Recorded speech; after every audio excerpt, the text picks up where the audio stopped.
Gather, veterans. It's time to join the fight. The long war begins.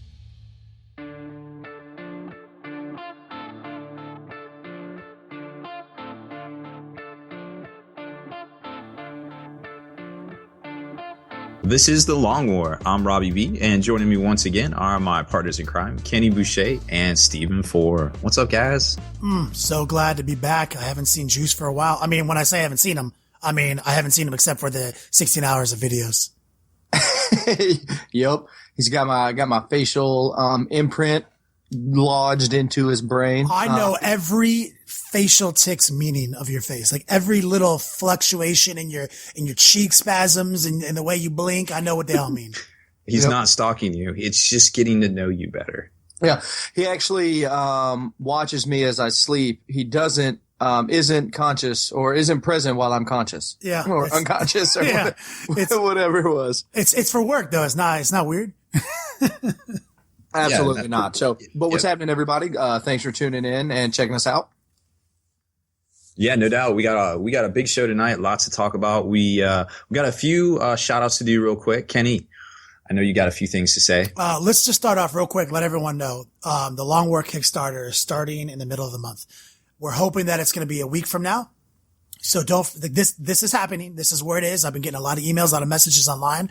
Where do you get those shirts? Just take my money, hitting me up with all that. Like, we're going to have the dice, the templates, the shirts, the custom exclusive objective markers, dozens of other fun prizes, like running hobby seminars and sponsoring episodes. And then we're going to even have an incredibly diverse, stretch goal system for you guys. Now, this is all coming to you in 1 week. So get ready. This is happening, and I promise we've been doing the legwork, and it is going to be a well put together Kickstarter. And I will just say this quick spiel real quick, and then we'll move on.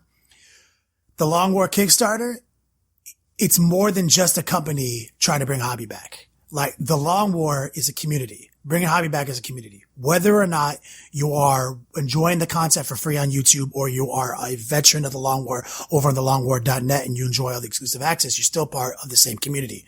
And part of this community is bringing hobby back. And the way we bring hobby back is through content that is free for everybody. And it is all about tutorials and all about how to play and how to get the maximum love out there and the most positivity out there. Having said that, there's other things to talk about. Oh yeah, without a doubt. So we got some tabletop market watch. We got some very passionate talk to talk about today with 40k in general, the whole tournament scene, and are we really playing 40k? Yada yada. You hear us talk about it every now and then on here, but some stuff happened today that I think we really need to address, just in general, and also there was a big tournament over the weekend. I know we didn't talk about it on the webcast, but I just wanted to give a shout out to the Redstone Rumble, which is down in Huntsville, Alabama over the weekend. Didn't hear too much about it. Not a whole lot of coverage out there. Unfortunately, I could not make it. I definitely wanted to cover the event, but we're like Kenny said, he's doing the legwork. I'm doing the paw work. So we got a lot going on here, and hopefully we can get it all straight and, make it out to Adepticon, which is also another big thing we have going on. Do you want to fill them in about it, Kenny? Oh, real quick. Since we're talking about tournaments, let's also take this opportunity while it's fresh. Warzone Atlanta, one of the greatest group of gamers, we can all agree, is putting on an amazing event with an incredible tournament structure in Atlanta. You can check them out online. Don't hesitate to use the promotion code CLUTCH to get a redeemable drink gift card, which is going to be non-alcoholic or alcoholic, depending on your age level and your needs, how responsible you want to enjoy your weekend. And I believe Rob has mentioned that this is brought right to your table. So use the promotion code CLUTCH on the Warzone Atlanta's website. Absolutely. Yeah. And if you guys don't know, those general staff guys and everything, they are really good people. Yeah, I can't wait to see, They're basically a basketball team. They're basically, first off, they're the tallest group of lawyers I've ever seen. Yeah. Oh, they super are. It's going to be really good to see some competitive, bigger tournaments come back to Atlanta, because Atlanta's got a lot of people. They got a really good hobby scene. There's a few, I say 3 solid stores there that I know of. And it's just a really good scene down there. And I miss not being able to head down that way as much anymore. But, like Kenny said, we got a lot going on, a lot of work, a lot of ground to cover here between the holidays and the springtime with Kickstarter, the videos, constant need to improve, a lot of things. And also we will talk about Adepticon later in the episode because we will offer it to you guys as a solution to a problem that we're going to pose. But I also want to mention another new sponsor. We have King's Hobbies and Games. This is a really unique sponsor. We're going to have a promotion code up on the Hall of Veterans, on thelongwar.net. If you log in for your free trial, you will also gain access to the promotion code. So you don't have to be active. You can just go in there and experiment. This guy sells hobby supplies. And the cool thing about this website is that it's only stuff that he endorses that he uses as a hobbyist, a veteran of this game. And I find that amazing. It's not stocked with all these brands you don't know anything about. He's like personal guarantee. Everything here is quality stuff. He's also the only U.S. official distributor and retailer of Gamer's Grass, which is a new company of grass tufts. And I'm going to be doing a review on them. I've already used them. They're amazing. They're good stuff. And he's going to be offering, we're going to have a promotion code up there. There'll be a commercial pointing to all the places you need to be in a banner, but it's going to be a 5% additional discount, which don't forget, we have other sponsors. We have Secret Weapon Miniatures. We also have DieSet.com. Every one of these guys is offering, discounts. So don't hesitate. Even if you signed up and you decided it's not something you didn't want, we are updating new value in the Hall of Veterans almost weekly at this point. So signing up here and giving us $5.99 a month so we can keep doing this is kind of a no-brainer at this point because you are saving so much money on your hobby. If you spend, $50 in a month on the hobby, we're giving you so much discount that it's paying for the $6 that you're giving us.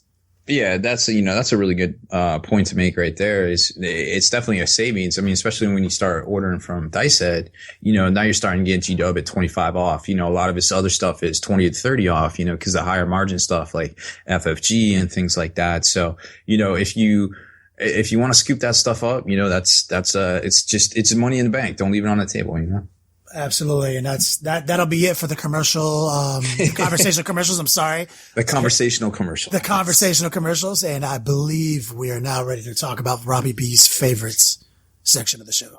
For the Tabletop Market Watch? Yep. Yes, definitely. So Robbie B's Corner. Robbie B's Corner, right? Yep. Robbie B's Toy Show. All right, let's get to it. No, so the cool thing is that obviously Tau is out. We saw the Storm Surge that releases this week. So depending on when you get this podcast or when you listen to it, either it's out or, it's coming out shortly. If you're, in there super early Thursday, as soon as the Midnight Fairy named Kenny gets the podcast launched, after we record it. So the cool thing about it is that it is a cool model. It's a little expensive, a little on the expensive side, but it's a solid unit. We don't know. That's why I don't think we've talked as much about the rules on it, because we don't know what the signature systems are going to be. But coming out the week after is the Ghostkeel suit, which we just saw this morning, is probably the first plastic kit, I think, to actually have a pilot inside of it. Like if the chest armor flips up or comes apart, we're not sure yet, but it's got a little Tau in there driving it. It's got a female head and a male head too. Oh, cool. So, I don't know. It seems pretty cool to me. Cool, I'm definitely inspired by it. I like that. Now, we did talk about in the webcast, and people don't hesitate to check out that webcast. We do beat this to death. And obviously, we do have some compelling things to say about this Ghostkeel suit.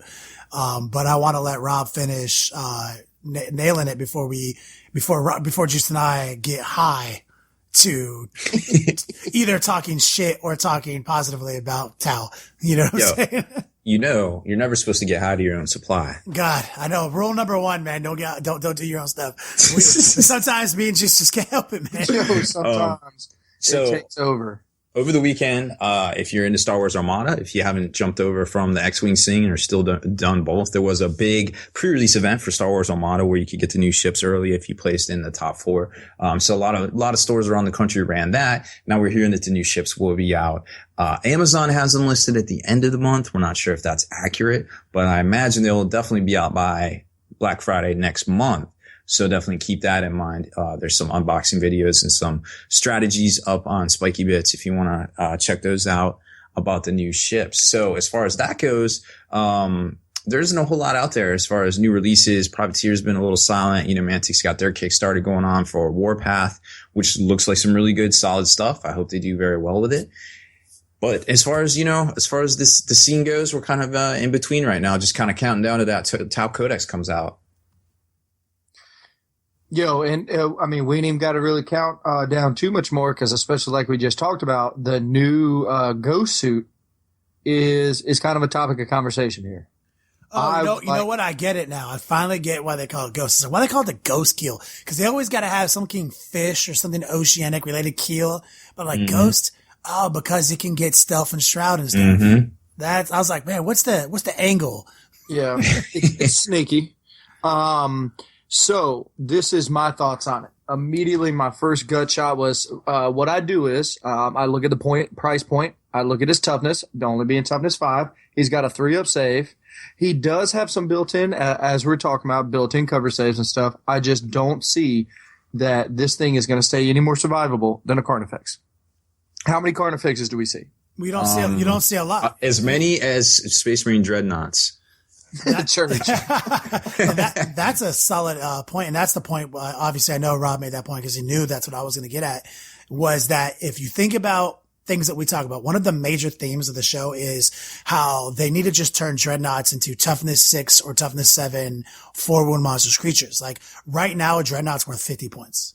Like if he was toughness 6 with 3 wounds and like feel no pain, he'd be worth 100 points. Like, so this thing reminds me of a dreadnought because even though he's only toughness 5, he still has a 3-up save. He still has 4 wounds, but he comes with stealth, which means he's going to be able to get a 3-up cover save if you're smart with him.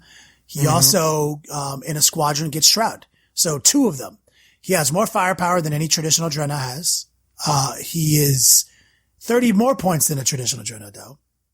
So so it's a step in the right direction from GW. Like they're starting to see that like, hey, maybe we should offer like more dreadnought sized models. The points are wrong, especially when you compare it to a dreadnought, which is 135. And a Nemesis dreadnought has a 2-up save. It's toughness 6, 4 wounds, a 5-up invulnerable that can be turned into a 4-up invulnerable. And it can deep strike. Like, so its points are wrong when you compare to that. Yes. Very, very wrong. But the point that we made, which I don't want to linger on too long, is that if the Tau come out with a new Decadohedron, aka Decurion detachment, they come out with a new fresh detachment, and one of its auxiliaries is these guys, then these guys automatically become a pretty solid unit. Because I would love to take like a squad of 1 or a squad of 2 of these guys, if that was how I unlocked the greatest, detachment in the Tau Codex. Yeah. So like a couple like pros and cons. So obviously good job GW. Kenny actually said it earlier, like there is some of that spiciness to these rules that this model has. So cool looking kit. GW always does. Second positive point, you came up with some cool rules integrated into the model itself, not just some generic you get this, you get that. Like there is some, if this happens, you get this. Like there's some really solid, cool things within inside of it. But the practicality, in my opinion, is just, even though it is a positive, it's not just like, oh, I got to take obligatory scout unit. Like for 130 points, you do get some quality, whatever. But I feel like this thing is just a dime a dozen, and they leaked it. I'm not impressed with it at all. Being toughness 5. Isn't doing anything for me. Furthermore, it's not doing anything for me. I think, Kenny, you actually said it best on the webcast, is if you take this and look at it as a late game to pop the shields so people can only snap fire you and hold back on an objective, like, okay, cool. But I feel like with all the big-ass bad stuff that Tau's got coming out, this is literally just going to be one of those units that gets swept under the rug. Yep. I agree with you. The only reason I would ever take it was if it's one of the auxiliaries to unlock my favorite detachment. Well, what if it gets some sort of buff from the Decadohedron, Yes, exactly. Like I'd rather take 130 points of these guys than Fire Warriors. So if there was a way for me to take this as an auxiliary to avoid taking Fire Warriors or something, then I would do that. Yep. But so I'm trying to be, my last positive thing that I can ever say about Tau, because I feel like I'm being a little too positive right now. My last thing is, but way to go, GW. And I feel like the progression, they are slowly trying to get better to move towards that. More toughness. I want armor on tanks and toughness on anything that resembles a dude. They could have easily, I mean, to be honest, I bet you anything this thing comes out and is as tall and as squatty as a dreadnought. Dude, if it looks exactly like a dreadnought, I'm gonna be so pissed. Like, cause that's what we're saying. Like, if it looks like a tank, it needs to be armored. But if it has the shape of like an animal or a person or has any kind of personification available, it needs to have toughness to be. Yep. No, I think that what we're seeing is I mean, you look at it like I said earlier, it's like the Carnifex, the Talos, this. You know, they definitely backtracked with those two, considering like the Dreadnought, you know, with a 2-up, 5-up. The Dreadnought is the secret tech. Everyone forgot about him. I was like, at 35 points, he's the world's, like, if you could replace all his close combat weapons for all his shooting weapons for the same price, which I can't believe you can't do, like, he would be the world's best Dreadnought. Yeah. And if you think about it, he's only the world's best now is because they just dropped him down to the 135 points. We still played him. We played the shit out of him because he was cool as hell. He was that much better he's so much better than a Dreadnought, even when he was overpointed. Yeah, but like he was over when he was pushing the 200 point mark, like way overpointed, you know, but like this is part of that progression that GW realized, like, yo, way 2 points costly. Let's drop it down to 135. You know, like we're trying to get in the realm of going whatever else. But I feel like I've said enough positive stuff about Tau. I hate Tau. Yeah, Tau sucked. Like somebody on the show was like, man, well, Juice kind of tell us how you really feel. It was like, okay, well, I really like them.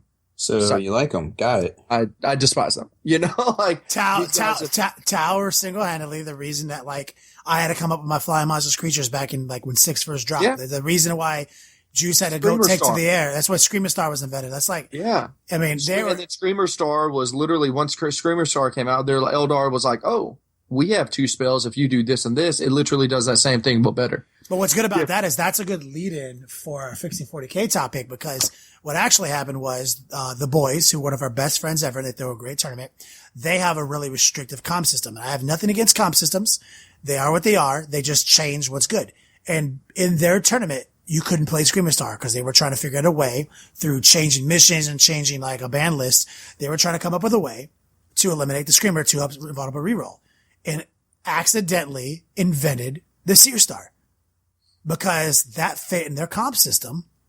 And now all you did was make an even better hit and runny of a version of the Screamer Star with more psychic powers. You know what I mean? Like, and so that's always something we talk about is like when you create, when your comp system is a ban list, then all you do is accidentally invent more broken combos to win. And that's kind of like, so I got a couple questions, like yes or no questions for you. Is, eliminate 5 Wraith Knights. Eliminate, as per Rob's topic that you're talking about here in just a second, like eliminate, potentially Super Friends. Eliminate this. That sounds good on paper until somebody shows up with 18 Wyverns. Because all of a sudden they realize they don't have to worry about getting shot or getting D'd out. They don't have to worry about... They don't have to worry about shooting invisible Death Stars. Yeah, so it's like, word. Well, what kills everything in the game? Oh, 1 million blast templates. All right, got it. Game over. You know what else would be really good in that sort of format? The Helldrake. Yeah. Helldrake is the best thing ever. Like, and that's the whole, we beat it to death. We talked about it 100 times. It's the circle. It's the paper, scissors, rock. It's paper, scissors, rock. It is the game. Every time you try to change what the rock is or what the rock does, you just make it more complicated than it needs to be. And it really, when you start trying to change the rock, people get people's elbows. Yeah, then it's Samoan back body drop and everybody's got to go to the chiropractor funeral. I feel like we can't go through one podcast without talking about farts or WWE or former WWE superstars. Obviously, he's a current star. He's always a star to me. Truth. So before, I've got like a million things I want to splurt out and start saying. So Robbie B, break it down for us and let us know about this article. All right, so I got really inspired. What's the name of the article? The article is, Are We Even Playing 40k Anymore at Tournaments?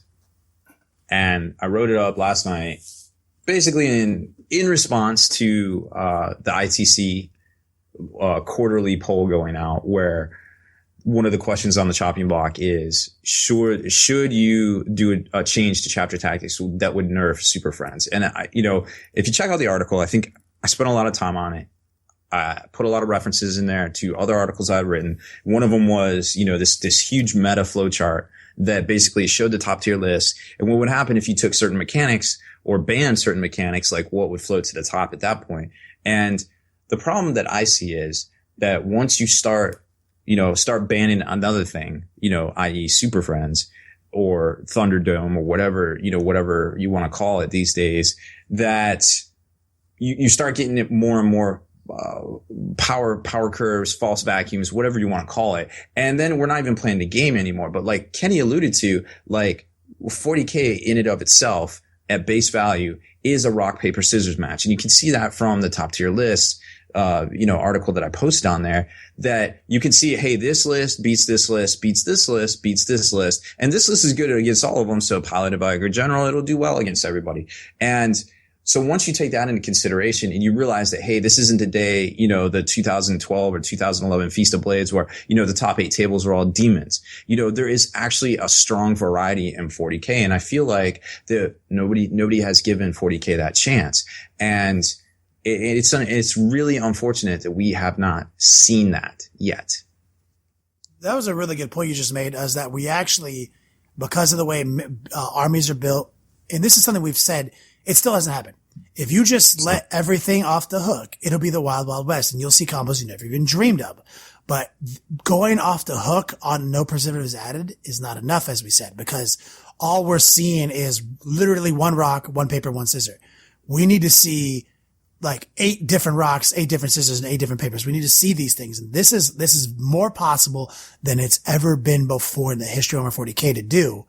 It's just missing, the tournament structure is just missing a couple of things to bring that to the table. And, I don't want to be negative towards Reese. I actually have a lot of respect towards Reese and ITC. I will literally drink 100 beers of Reese. Like, I love that guy. I can't do 100. I could do like 50.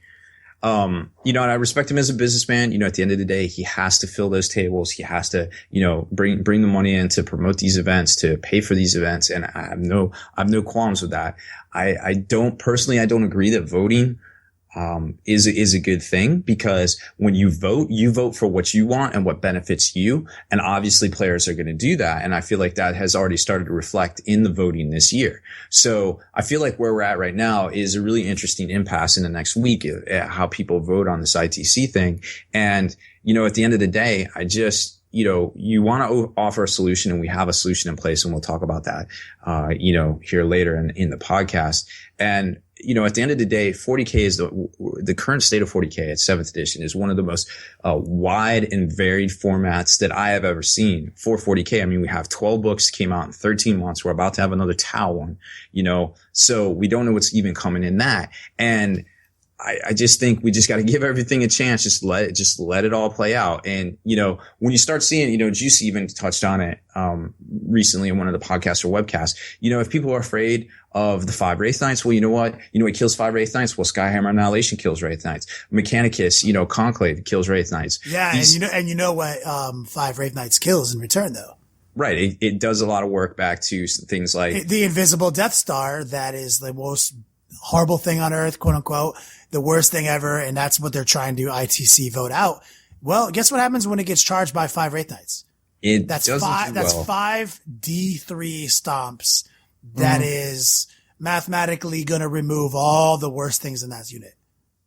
So, that's another point too, is so if you take that out and you take Super Friends out and you don't take Conclave out, or you don't take, AdMech in general out, you don't take Skyhammer Annihilation out, then you're talking about grabs going wild. You know what I mean? Like, so you start seeing these curves until you're tinkering, you tinker and you tinker and you tinker, and then stuff becomes ridiculous. Like Juice was talking about, like the most randomest stuff becomes relevant because it is good in that format. And when you give people a set of rules, they are going to try to push the envelope to the very edge of those rules in order to gain maximum advantage. That's what competitive peoples do. That's what you put a bunch of dudes in a room. That's what we're going to do. That's just life. You tell us the rules. We start asking you a bunch of questions about how to play Monopoly, and you tell us exactly how you play Monopoly. And then we play to that maximum potential and exploit it in every way we can. Yeah.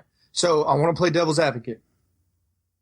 So, if we say that, well, by changing these set of rules, the Wyverns become OP and this seems good.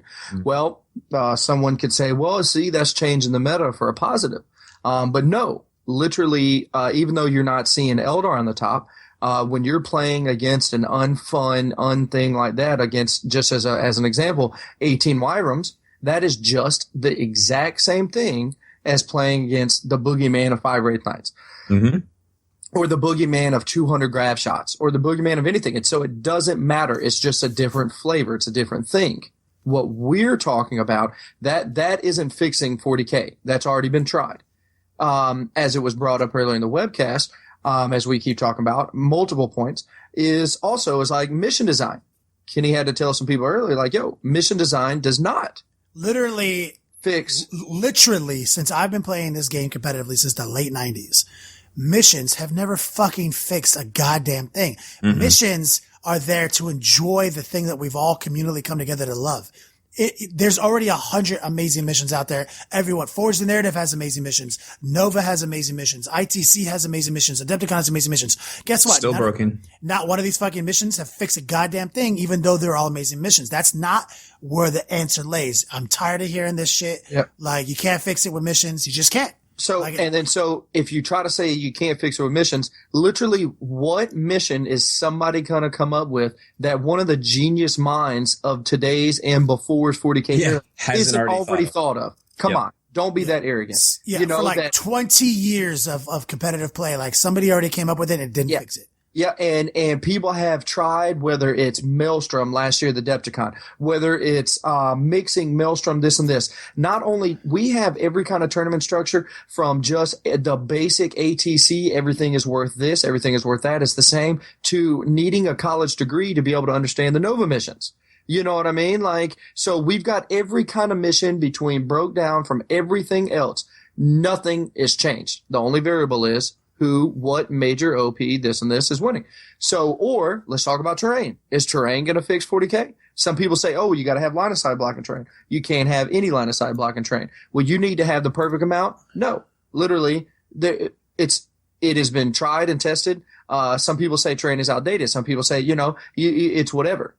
The only variable that isn't changing between every year and every tournament is comp score, or is what am I trying to say, Kenny? Hobby scores? The hobby score, yes, excuse me. Is the hobby score. Oh, has anybody tried that? Actually, and that's a good question to ask me. So before I answer that question, if anyone's tried that, let's take a quick commercial break here from our sponsors. Veterans, have you been by thelongwar.net lately? New spoils are piling up. Sign up at thelongwar.net and claim your code to unlock valuable discounts at your favorite wargaming stores. Our friends at kingshobbiesandgames.com have added to that horde. An additional 5% off their already low prices. Sign up for free. thelongwar.net. So we're back. And the question that was posed by Juice was, has anybody tried that? That in that sentence referring to hobby scores. And the answer is yes, people have tried that in the 90s and early 2000s. That was standard operating procedure.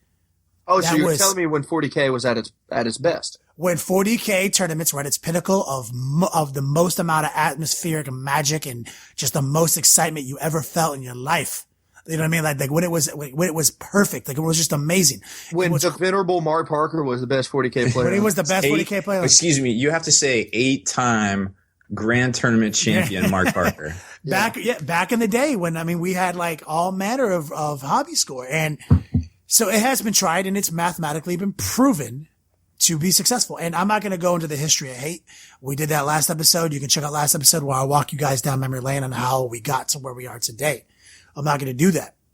What I am going to say is we have empirical evidence that proves that hobby scores keep people in check. We also have empirical evidence as a human race that if you give us a set of parameters in which to operate under, we will maximize that, exploit it even for maximum personal gain.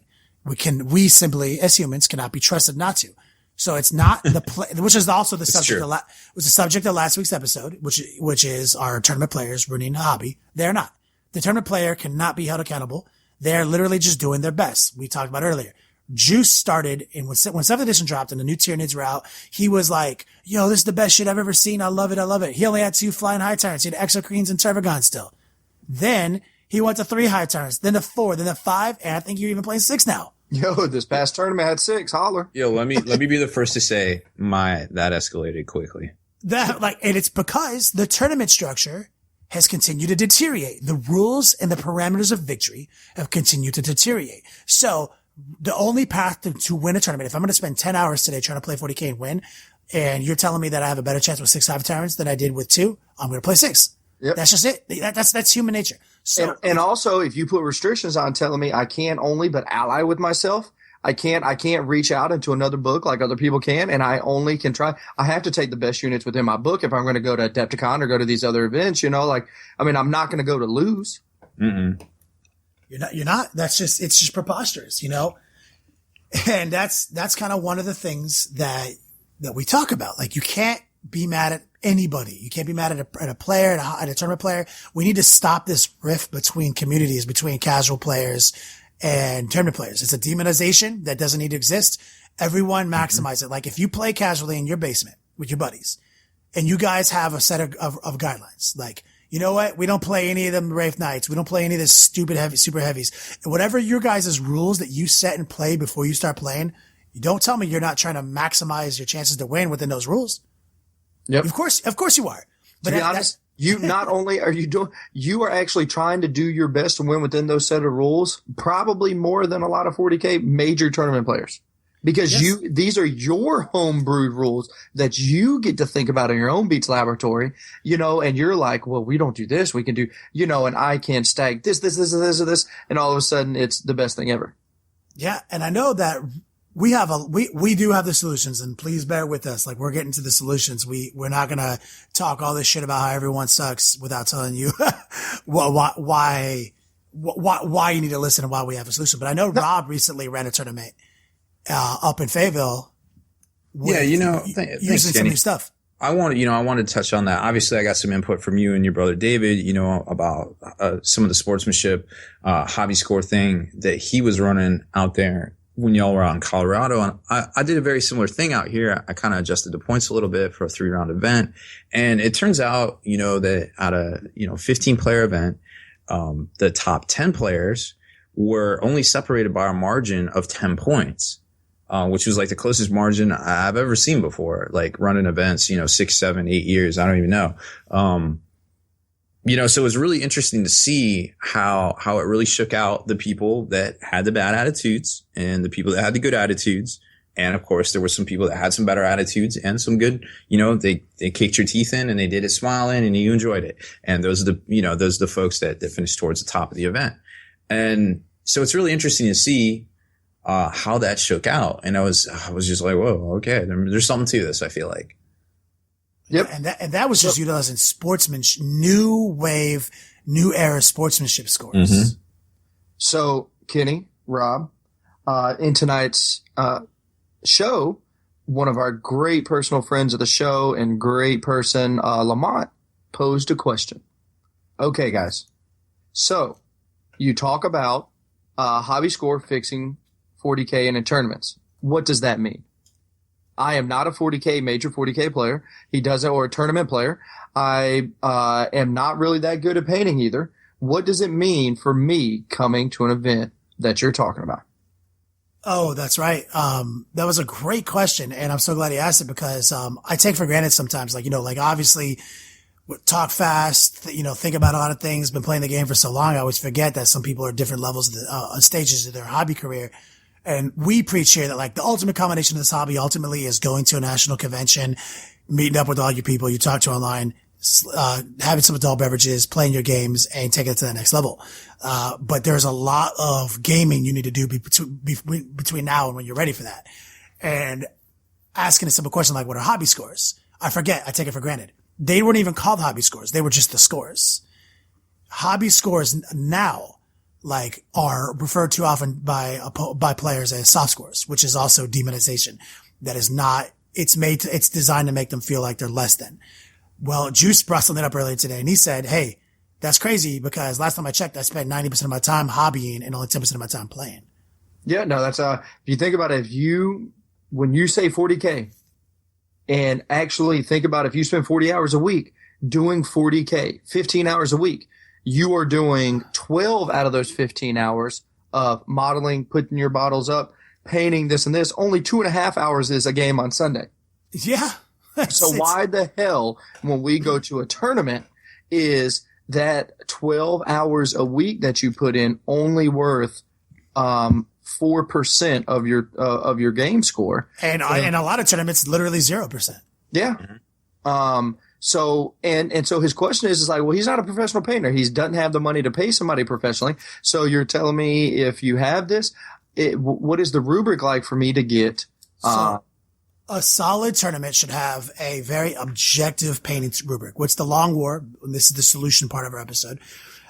We will be running a tournament at Adepticon. It is going to be a bring in hobby back theme. It is going to be called a social, and we are going to be presenting the world with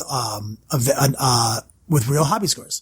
And one of them is going to be a really solid painting rubric, probably going to be modeled after the Adepticon painting rubric that already exists, because it is one of the most objective rubrics I've ever seen.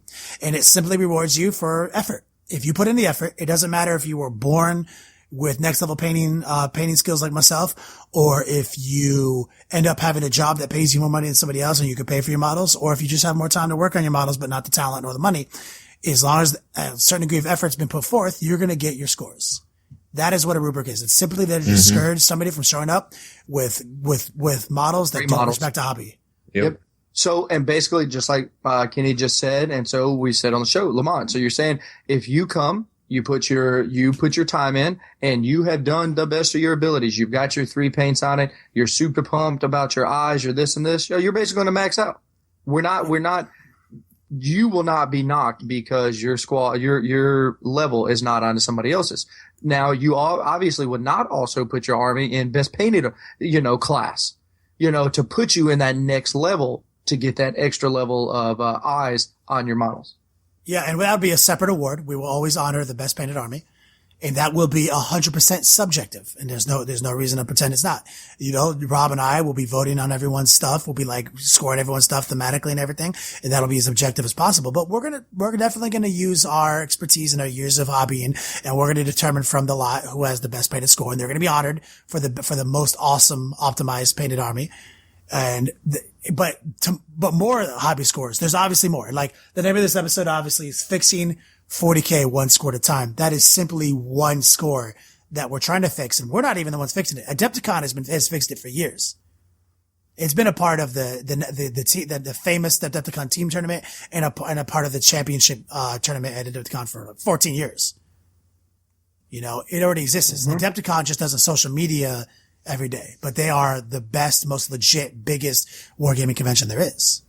Oh, there's no doubt there. And, I definitely want to personally invite all the listeners, even if you don't play 40K, or even if you don't, you're not super into it, and you're in the area, or you can make it out. It's going to be a great social event. It's going to be worth coming to, this year. And if you don't know anybody, you know us, and we love staying out super late till like 3 a.m. with a bunch of new folks that we've met. Juice will tell you that all day. Juice. Exactly. Like you will be part of the in-crowd club that knows secrets that you can't tell anybody else. It's like basically joining the Illuminati or the Freemasons Guild. Yep. When your wife calls, we will run interference on the phone for you. Yep. The Buckwheat He-Man Woman Haters Club. Yep. But yeah, also with the team event, there's a lot of different levels that we're talking about. Like, we are trying to showcase what bringing hobby back means. Like, if you haven't played in team tournaments, you haven't done this and this, get out of here. It's literally the best format that you ever played. We have very specifically chosen to do a doubles or a trios event. We haven't decided yet, but it will be an event that's a team. Because the social contract needs to be something that people are reminded of. Yeah. And I mean, I can't even stress enough, like how much fun a doubles event is it not only creates that social contract between two people, but you're adding 2 more. You're bringing 2 more personalities to the table. You're bringing 2 more sets of stories. Like you are now have, doubled quadruple the amount of people that you are going to interact with on the tables in a normal game setting, everything. It is literally what it's about. And also, how about a little nice bump? Go ahead and bang out 3 games with your team that you're going to be playing the 2-day team event. Yes. Right. So it's going to be a very similar format. So you don't have to bring, the same army, and then you can play the team tournament the next 2 days, the Saturday and Sunday. So it's a great event. I think I think it will be well received. Yep. It'll be basically an easy way to look at it. Like Robin and Juice were both saying, is like, if you're going to be in a 4-man team tournament, you are going to have an ability to try by fire some of the kinks in your lists by joining into our doubles event and playing exactly the same format with exactly the same armies, but with one major difference. The Long War Social is going to be 50% battle score, 50% hobby score. Hold on a second. Can I say that one more time? So you said 75% battle score and 25% hobby. Is that what you said? I mean, even that would be an improvement over what's been happening today. But that is not what I said. And we're doing 50-50. I love it. We're gonna break down the hobby, and this is the solution. So all this shit we just talked about, all this crap that's been going on, and how everyone's just doing ban lists and doing this, and how basically everyone hates tournament players because they're assholes and this and that. All that shit, we're gonna fix that. We're gonna offer the solution. Just come to Adepticon, sign up for our event, and then also sign up for the 4-man team tournament. Bring your 4 guys, break off into 2 teams to play in our event on the day before, on that Friday, and check it out. We're going to break 50% is going to be straight battle because we don't believe in one loss. That shit is pure garbage. I'm not afraid to say it. It is pure garbage. We're going to have a battle point system, and we are going to have a player policed composition score, which will be something really simple. We haven't worked it out 100% yet, but we've been playing this game long enough and we've been thinking about it long enough that we know what we want to do. And it will be simply, I play Juice. He has 6 Flight High Tyrants, and I have an incredibly balanced Space Marine army. He shit all over me and tabled me on turn 3. And I'm going to be faced with a questionnaire on my scorecard, and it's going to be like something simple like Juice. Your opponent was, had a balanced representation of a thematic 40k army or something like that. Then it's going to be like, this army was very competitive with competitive choices. And then one of them will be like, this army was purely designed to win with no other considerations. And that'll obviously be the 0. And actually it'll say, is your opponent in his army clown shoes? Yeah, literally we'll say that. And so that'll be in there, and there'll also be a sportsmanship score. That'll be very similar. That'll be done at the end of the tournament. So those are the 2 scores that we haven't talked about yet. So basically what you're trying to say is that if I bring, for my team tournament or for my team list, if we bring a combined total of 6 Flying Hive Tyrants and we start picking up 5 Razorbacks a turn from Gladiator Strike Forces and all this whatever, and make people have a bunch of sad feelings, the opponent, even though we're super nice and whatever else, the concept of the game is lost on them. So obviously they're going to give me a 0 because I literally just came to beat them. Correct. And that's why there's also going to be a sportsmanship score, which will allow them to rate you as people. So you can be the nicest guy in the world, get 0'd on comp. And the way we're going to do it is we're going to do averages. If you play 3 people, you're going to get 3 separate comp scores, and we're going to take the average of that. And a lot of people are hung up on abuse. Everyone abuses systems. All the people are going to abuse it. Yeah, of course they're going to abuse it. It is our job to make sure they don't.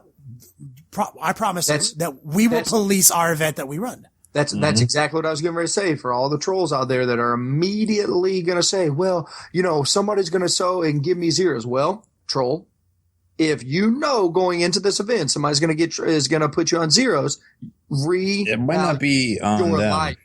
Yes. Reevaluate your life, dog. Like, have a life talk with your damn self. Don't be that guy. Like, because I'm confident knowing that I can go into a tournament and never get a 0. So that's on you. First of all. Absolutely. Please, if you're that guy that's like, oh, well, my dice is cocked, or pick it up and do some shady stuff and measure just a little bit long, and you're making eye contact with your opponent, do a personal life talk. Of course you're going to get a 0 or a 1.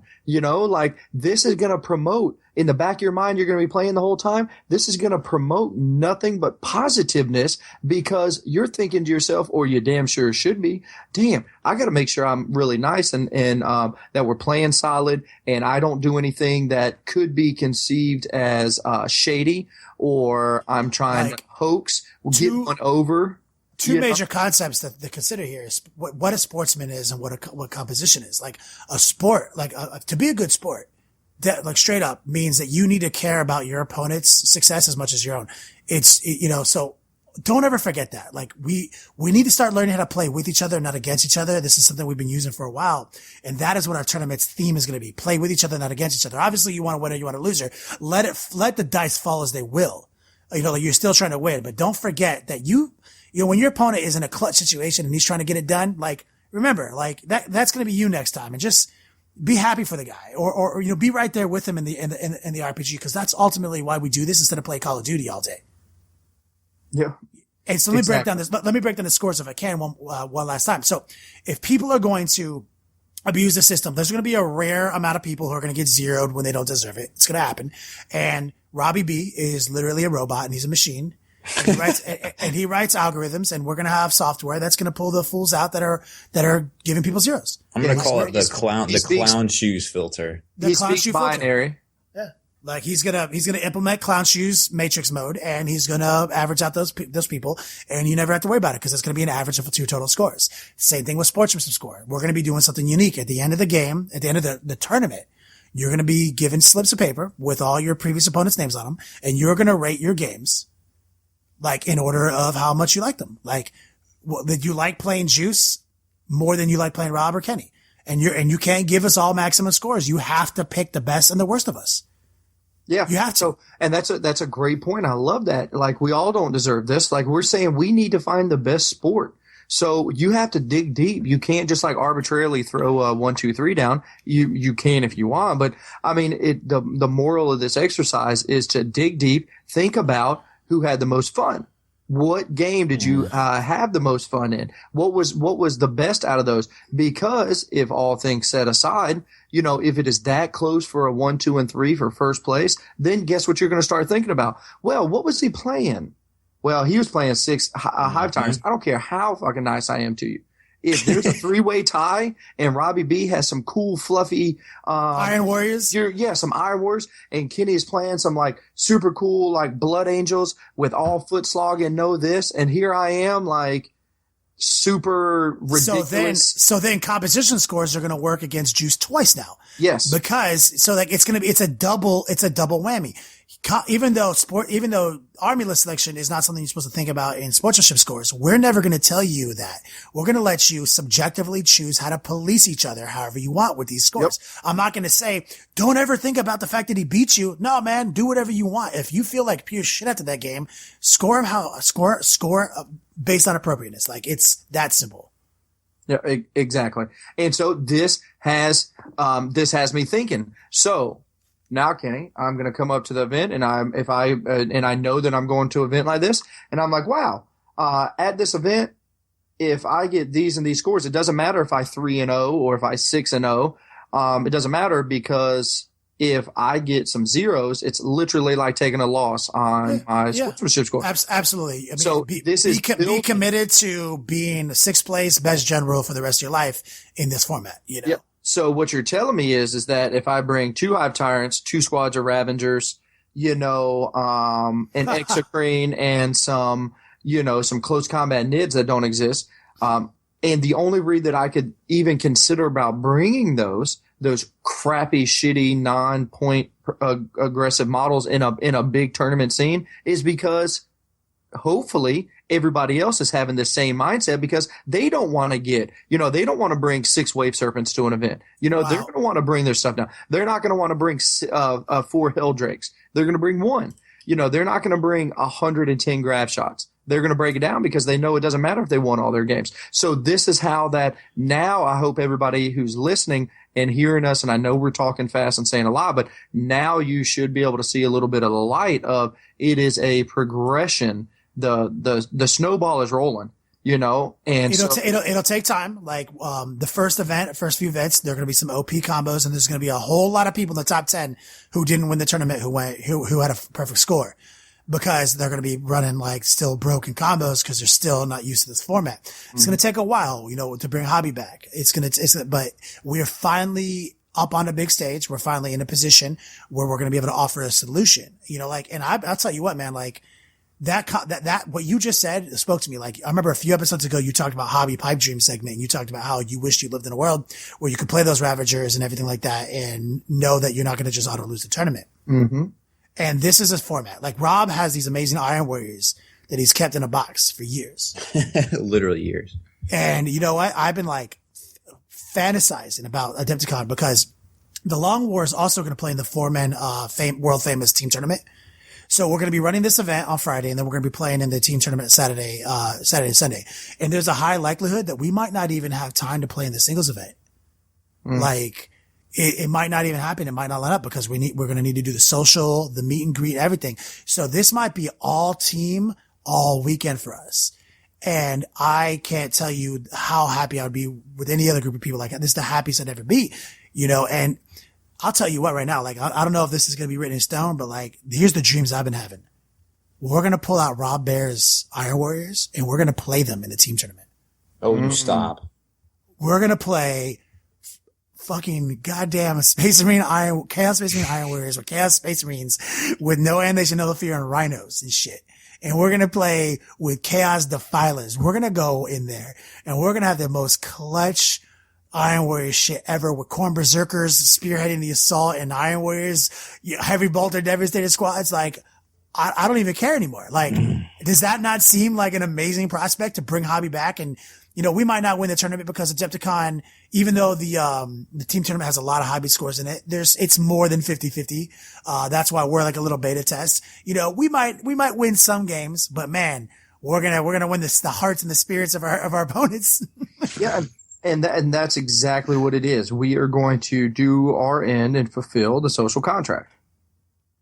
Yep. I don't think you could ask for anything else. I know they've been hiding out in that box for a while, so they'd love to see the light of day. I've been meaning to get with you and get a model list from you because I'm not even. I have all the models. I'm not even fucking with you. I have multiple army lists, multiple 1,000 point army lists for Adepticon team based on Iron Warriors because I've been thinking about this for days. Well, spoiler alert. This is not a lie. This is real, dude. When you when you're talking about taking the Fist of Corn along with Skyhammer Annihilation Force. Yeah, oh my god, that reminds me of something I have to talk about. Yeah. I was thinking about it. I was like, man, I gotta crib this. I should paint it up. I just you know what? I almost have to take that back because it's almost like that a list is like I talked to my buddy Stoner Steve about it. Mm-hmm. I read a couple of emails about it. He was like, dog, it's pure bullshit. Like, why? You know, he's like, cause he plays a lot of casual games with his buddies and everything like that. He also goes to tournaments, but he knows a lot about 40k cause he's a big collector. You know, he's going to these tournaments and he's like, yo, I'm literally getting steamrolled by people. Like literally he said the Fist of Corn literally saved him twice. Like, he's like, this is ridiculous. Like, and I'm like, yo, check out this list. He's like, Kenny, that's pure bullshit. Kenny, the dear respectable gentleman from North Carolina, that is pure bullshit. He's like, that's pure bullshit, dog. Like, what's going to happen? Like, if you go first against 99.9% of people, like, what are they going to do? What's next? You're going to put Cody's in it? So you always go first. It's like, Dan, that's a good point. I'm going to put Cody. Yeah, seriously. Just found him. No, I'm just kidding. Like, there's a time and a place for everything. Obviously, there's a time and a place for that list. That's what led me to this train of thought. Why am I thinking this way? I'm thinking this way because I'm here to win. Because the tournaments make me do this. I'd much rather play the OG Robbie B Iron Warriors than this crap. You know, this is like pure just, I need to go first and table you on turn 3. That is not where we need to be at the game. We shouldn't be making lists based on that. We should be making lists based on like the love of this game. And obviously I'm here to win. Don't get it twisted, but I'd much rather be here to win in a format that promotes the social contract than be here in the game that promotes Call of Duty trolling, you know, like. Mm-hmm. And I'm so glad you just broke out that caveat, like everybody as well. What kind of last thing for me is let's not get it twisted. We love to win. Let's not get it twisted. All day, every day. We've also played some of those brokenest, ridiculous stuff you could come up with. So we are not sitting here. Calling the pot kettle black or whatever that old saying is. I'm not trying to boost myself up. But I'm fundamentally sure that I literally invented Super Friends. Yeah. I'm pretty sure you are too. I'm pretty certain that I'm the first guy back in the day when we were playing Super Friends. And then I was the first guy to put 3 Iron Priests in my squad with 12 Fenrisian Wolves, have hit and run and all that bullshit. Like, I'm pretty sure I'm the guy. Like, don't get it twisted. I'm literally here to win. Yes. So like with that being said, like I mean, it can't go on any longer. The rule system right now and how the progression of books and the need to win, it's got to eventually stop. So this is where we are, and go to an event. I love it. When we talk about the good old days in 4th edition and 3rd edition where in 40K was at its pinnacle. Well, guess what was right around the corner? Our Boys. Our Boys was the exact opposite of how great the tournament circuit was with hobby scores and painted models and stuff like that. Mm-hmm. GW was like, yo, fuck it. Bring whatever you want. It's 2,500 points. It's not, you don't have to be painted. It's some quirky missions. It is literally table you. If you table your opponent, you got bonus points. Yeah. Get out of here. Yeah. So like, I'm not. That was fun when it was once a year. See, that was like a once a year thing. That has literally become the everyday tournament. Every day. I think that, I wrote another article about that too, but that tournament style was definitely ended up being a detriment to the hobby, I feel like. No, maybe over the course of, it's like smoking cigarettes over the course of your life. Maybe it is can't even say is that far. Like, I loved Our Boys. It was one thing that I looked forward to, like Adepticon, because it happened once a year. Something. So I just don't I am perfectly also, as much as we say bringing the hobby back and doing all that, but I promise you, if somebody hosted a major event where it's like, 2,500 points, do this and this, sign up for it. I love that. You know what? I disagree with you, Juice. You wouldn't even give a shit about it because it's no different than how we play right now. The reason you gave a shit about it back in the day is because you were getting away with something. We weren't allowed to do that shit. When they were like, no holds barred, do whatever you want, you don't have to be painted. You were like, wait, what? What? I don't this is a thing? You mean like the only thing holding me back is like bottles of painted and proxies and all this bullshit? It was amazing to you because it was what was unique. Yeah. You wouldn't even get out of bed for it right now. Like it's literally just the standard now. Yep. It's just a bigger point cost. Like it is totally, and I agree with you though. Like there's a difference between smoking cigarettes over the course of your life and smoking a couple of celebration cigars with your buddy who just had a baby. Mm-hmm. Our Boys should have always been just smoking some cigars, with your buddy who just had a baby. Yeah. No, that is a great point. I didn't even think about it like that. Like, you are exactly correct. The thrill of why it was so amazing is because it happened once a year. Not every weekend, not 4 times a year at major events. You know what I mean? That wasn't the gold standard. So it was nice to switch it up and play something different. Yeah, dude. I feel that. And obviously we're not running out of time just yet. We have a few minutes but I've been reminded of something I've been meaning to tell you guys. Well, so I've been in contact with another podcast, called Veterans of the Long War. Oh, really? Not to be confused with us, which are simply the Long War. We used the veteran tag. We thought we were clever by assigning the veteran terminology to the members on our membership page. But I feel like we're clever. We're clever. And so are you guys, because we love Veterans of the Long War, indicates a chaos theme. We love you guys. We're sorry that we have a name so close to you that it could be confused, but the subject of their email was not about how we stole their name or anything like that. Was actually about a funny story. And the funny story was about how they received their first hate mail. And very funny guy. And I'm trying to pull up the message right now in Facebook. So that way I have all the names and everything, correct. So it's not a, he shed situation. So the funny thing though is that they received their first hate mail, and it's Robert Barron, Facebook posted up, and he said, here we go. I'm gonna hit you guys so I don't paraphrase. Hey guys, I do a monthly podcast called Veterans of the Long War, a Warhammer 40k podcast. We are a very small time podcast based in Western Massachusetts. We've been doing monthly episodes since June 2013. A funny thing happened yesterday. We got kind of an angry email from someone, ripping things, you guys talk about on your show. I think he, thinks we are the Long War podcast, aka us. Mike, sorry, my phone just turned off. He says my co-host Joe responded to him respectfully and at a great length. I told him not to feed the trolls, but he didn't listen.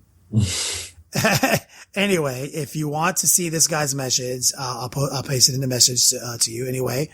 Just want to let you know about it. We're pretty psyched to get our first hate mail, but it wasn't even meant for us.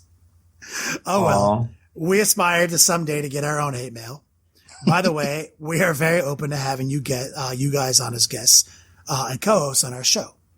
If any of you ever want to be on an episode, we'd love to have you. We have very loose conversational style of talking about any aspect of 40K in some other games as well. I'm a personal fan of your show and I listen pretty regularly. Thanks for all the great shows.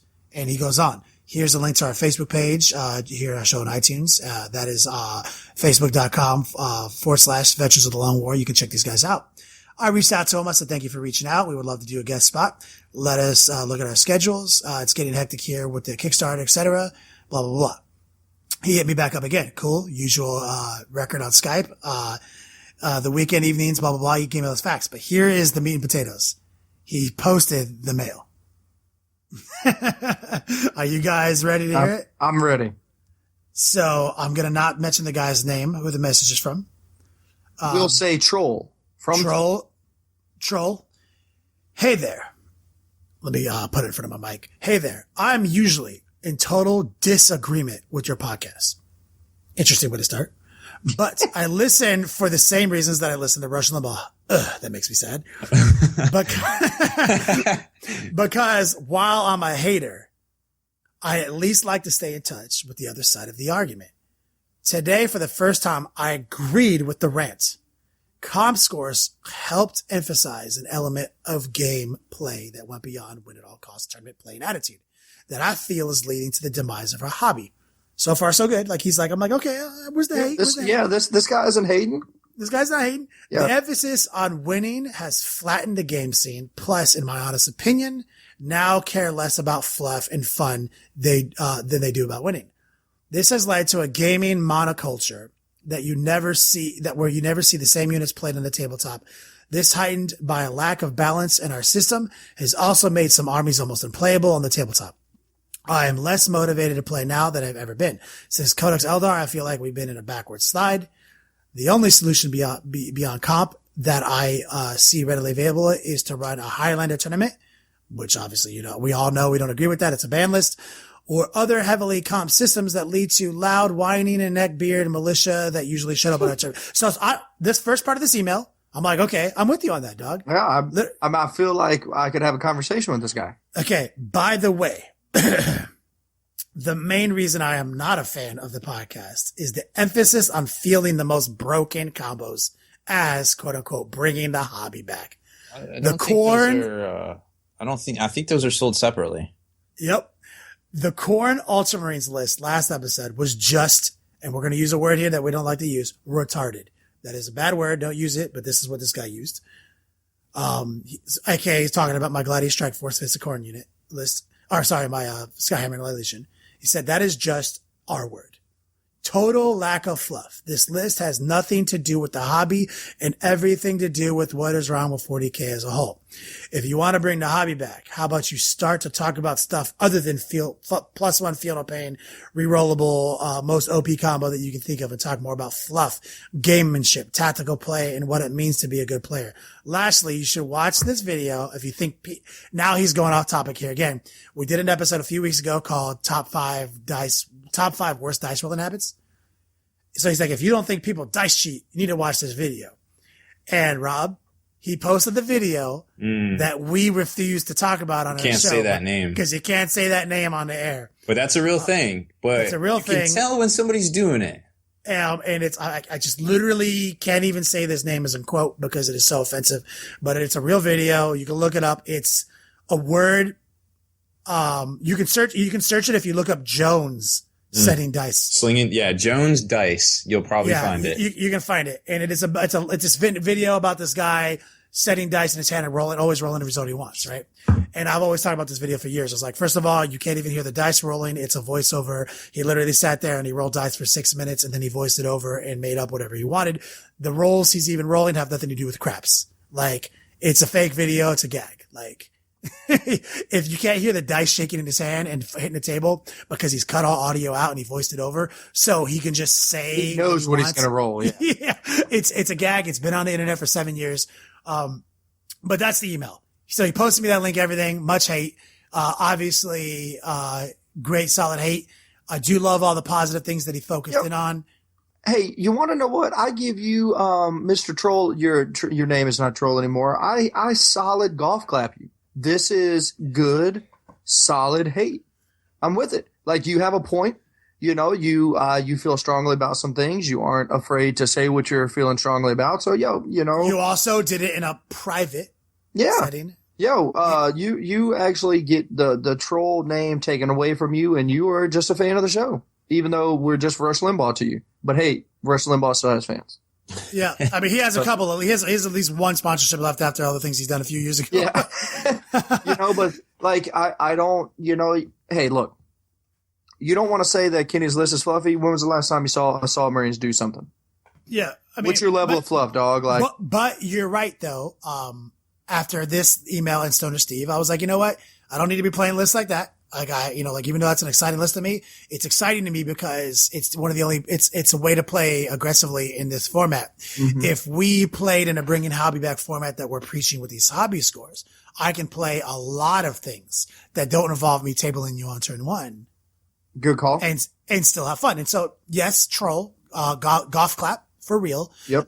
Thank you for reaching out in a private setting and not trolling me online. And I actually do like how you gave me 5 paragraphs on what you like, followed by just a couple paragraphs on what you didn't like.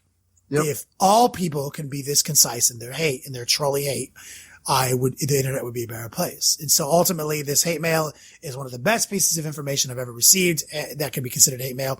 I'm only sorry that our buddies over at Veterans of the Long War mistakenly got it when it was meant for us. And we will certainly pay penance by going on their show and doing an episode with them. I've actually just decided what I'm going to do. I'm finding their email now and I'm about to send them some hate mail. I'm about to actually send them an email saying the email is from King Troll. Yep, your shit is stupid, and I hate you. Clown shoes. My gosh, you guys! I haven't even. I'm actually gonna. I love listening to podcasts. I listen to everybody's. If people don't know, I have a 45-minute commute every day. I drive like 4 hours a day, different locations, whatever. So I listen to every video, podcast. I listen to every video. I just put on the video on YouTube and just listen to it. I'm not watching the video. I'm just listening. So I'm definitely just putting you guys in my queue, and so I can start listening to you as well. But I hope you guys listen to this. Like, the hate mail's coming. Call me Spam Adams, cause. and obviously this is also a formal invitation to be on our show if you would like. Please.